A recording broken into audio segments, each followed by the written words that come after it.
The idea is to keep your, if you've watched any trailer fail videos on YouTube or this happened to yourself, when you load the back end of your trailer with a heavy load, the front of the trailer tends to come up, and in some extreme cases it can even lift the back wheels of your tow vehicle off the ground.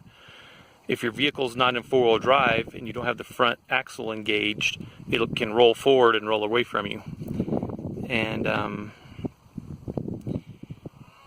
of course, if your trailer's not attached to anything, it can pop up and slam down and damage your trailer. So the idea of jacks on the back is just really to keep your trailer from sagging in the back when you load it with a heavy load, when you're driving a vehicle or a tractor or whatever on it. Okay, so my original plan was to just get some jacks that I could have a little pin that I could pull out and drop the leg, and then have several slots in it so I could put the pin in. But my buddy's advice was, the problem with that is if you go ahead and load the trailer, then sometimes that jams the drop leg jack and then you can't release it, so you have to position that up a little bit so that as the trailer's loaded that it hits the ground, and then as you roll the weight forward it tends to unload the back and then you can pull the pin out.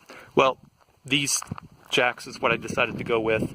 I think they were $35 at Big R a piece, so they're a weld-on jack, black jack, and their weight rating is 5,000 pounds.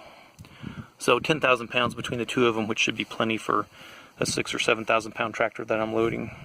And this gives me the advantage to adjust it so that before I load the tractor, I just crank these down to where it just touches the ground, and then drive the tractor on. And then if there's still a load on it and there's a lot of tension on this, I can just uncrank it and then I can pull the jack off. Now these are rotating jacks, and the pin just pulls out and then you can rotate it. Oh, I don't have it up enough.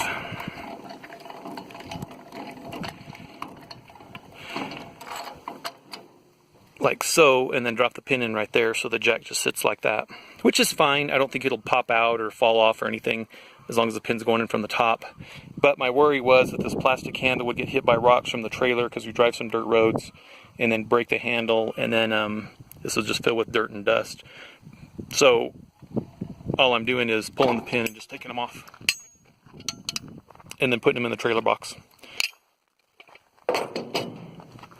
And here's this probably won't come out very good in this light, but these are the weld-on parts. I just had to make sure this was pretty vertical when I welded this one in. I welded around the outside as well as the inside.